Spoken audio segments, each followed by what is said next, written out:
rock this.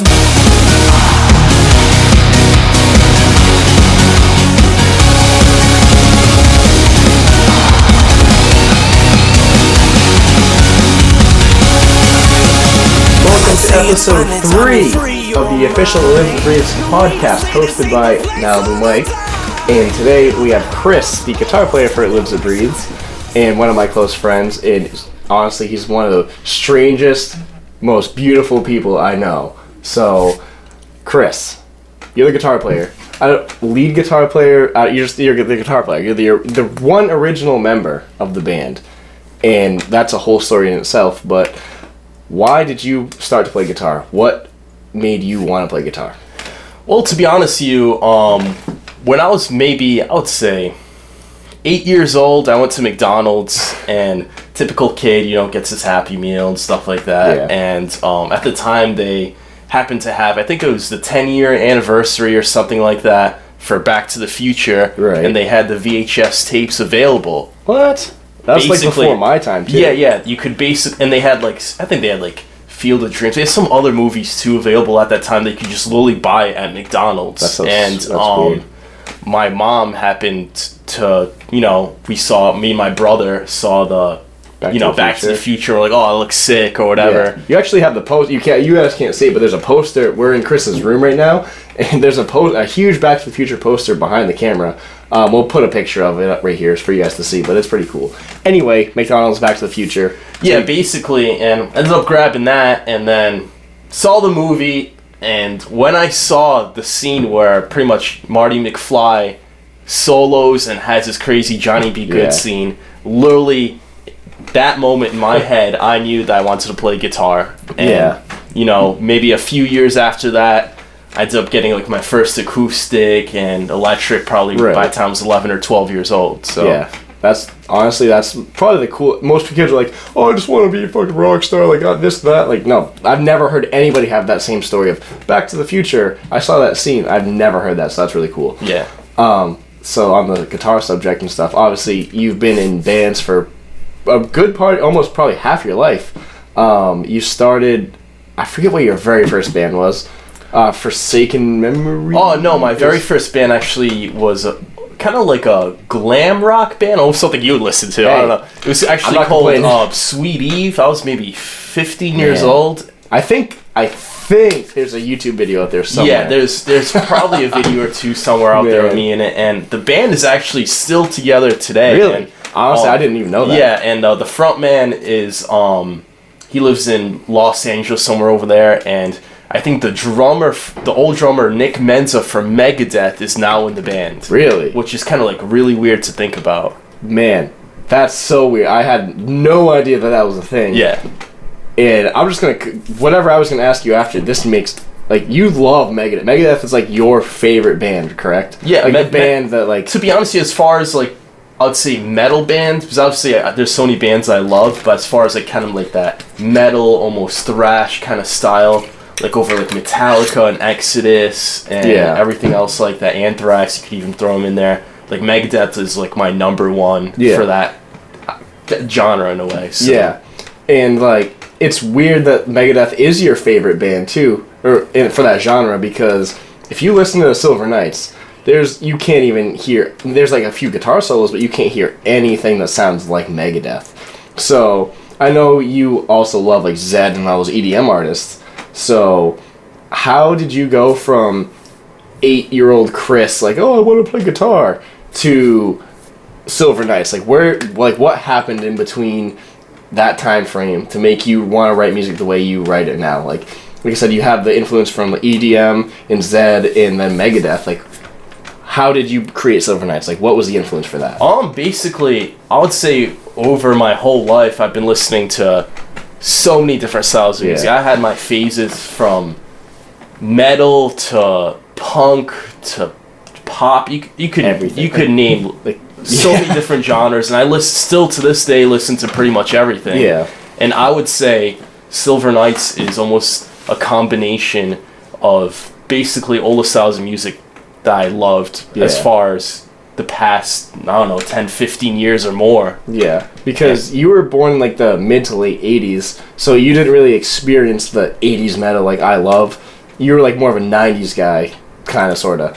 And so it's like, it's funny because, like I said, Megadeth obviously started back in the 80s and stuff, but then you started listening to like from Alice in Chains to Korn to all those like grungy bands in Nirvana, and then it just, as music evolved, you kind of like grew with the music. Like you experienced a lot more music than I did. Yeah, to be honest with you, like I went like new metal I loved, but then like I would say the early 2000s, like old I don't know, emo, post-hardcore stuff kind of came out. I was never really into that. There was a few bands I did, like Story of the Year and The Used, but aside from that, I didn't really like anything, so I listened to mostly like the 80s bands back then. Megadeth, Slayer, and you can name, I can name a million of them, you know what I mean? But basically, I think it was As They Lay Dying and Children of Bodom were like the first bands. Yeah. Sure, I love Children of Bodom, not gonna and lie. I think like Bullet for My Valentine at that time were like the first bands that like got me to more like the screaming and all that other stuff. Yeah. It's like before that, like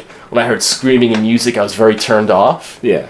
And it's at the point in my life, I personally like clean vocals better in music, but I do like screaming still. It's just like my personal, if I had to sit down and go for a drive, I'd prefer to listen to something with a clean singer. Oh yeah, honestly, me too. Like, it's funny because prior to meeting Anthony, I thought screaming was just like, fuck that type of music. Like, I just wasn't a thing to me.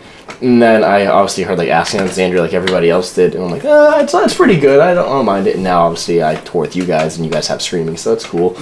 But it's funny because being on the road with you guys and just being your friend for probably like 4 years now, watching the way you write, I don't think I've ever seen anybody write the way you do. Because you write like legit. I forget, like in Adobe Audition, and it literally sounds like old school, like 1985 video games. Like, how's that work for you? Actually, the program I use is Guitar Pro, and it's like a slightly older version. It's Guitar Pro 5. Yeah. They have a newer version, but it's almost like all the die-hard Guitar Pro people know that Guitar 5 is the best one to use. Yeah. And it's basically all MIDI.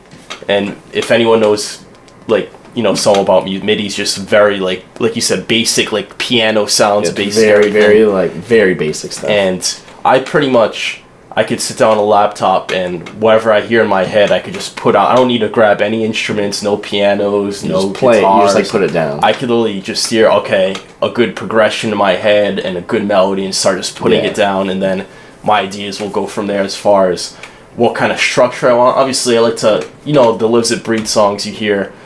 Sometimes we like to follow very, simple, verse, chorus, verse type of structure. But you know what? Other songs that just are so different. Exactly. In my opinion, it's cool. On the new record, obviously, songs like Miley Virus don't follow that typical verse, chorus, verse. It's more like the EDM structure where it's kind of like, it builds up to the drop, and then you have like the interlude, obviously, with Kyle Lucas and stuff like that. So it's not your typical song. That's why too, like, I'm like a fan of the band as opposed to I don't just work for you. I am a fan. If I didn't like your music, I wouldn't work for you.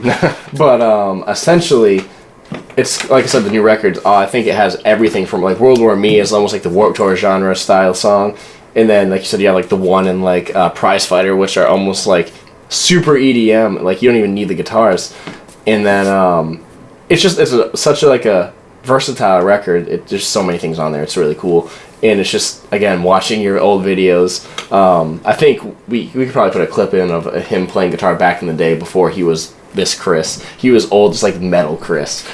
This is how you play the sweeping parts of Forsaken Memories.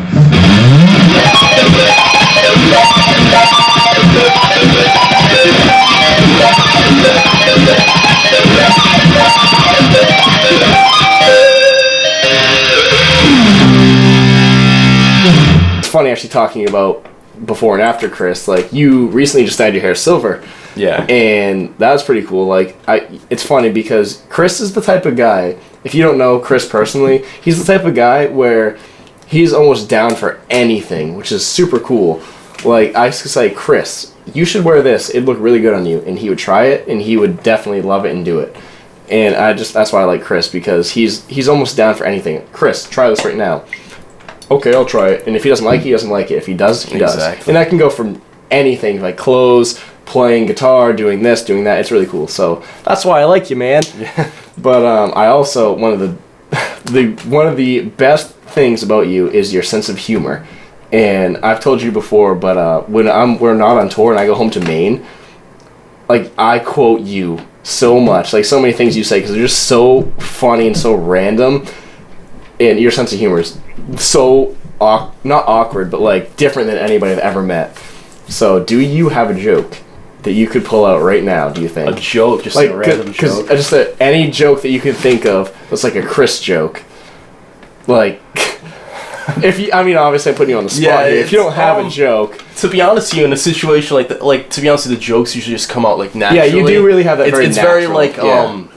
has to be placed at the right time, like a certain situation. Yeah. You know, like you do something silly or stupid, and it's just like the no. perfect. Speaking of that, last tour we were on tour with Franz, and we were at this gas station in the middle of nowhere, and he was hiding behind a gas pump, and it was probably like 3 a.m. and he just popped out, and he just goes, "Ooga booga!" And it was probably the funniest thing that's ever happened in my entire life. I was probably super delirious. I think we were. Yeah. I was probably driving, or we probably just Yeah. had a long day with the shows, and you know how it is on the tours. You get like stressed out and stuff. yeah. Not only that, you just get this amount of sleep you get isn't obviously as much. Yeah, as you don't want. function normally. Exactly. Like at home, you get that 8 to 10 hours. You wake up. And on tour, you get like coffee, 2 feel to good. 5 hours. Yeah. Sometimes like there's nights where you literally probably slept like an hour. So you. Yeah. Especially at nighttime, you get super delirious. You start saying some really stupid things. But that's Yeah. what makes it funny. You know what I mean? Tour, yeah, that's why I love tour, because with us, especially this group of guys that we have, it's just, you never know what's going to happen. But the record in itself is, in my opinion, some of the best work we've ever done. So that's pretty cool, and I thoroughly am a fan of the band because of that record specifically. So good job for that. Yes, thank you. And honestly, other than that, I think we pretty much covered everything that I wanted to talk about. So let's go have a drink. Nice. Sounds good, man. Perfect. Fuck yeah. Cheers to that. I have to unscrew the cap. And we will see you next time on the official Lives Read podcast, hosted by me. I'm done. Close that now. He's not shutting it off. It's pissing me off.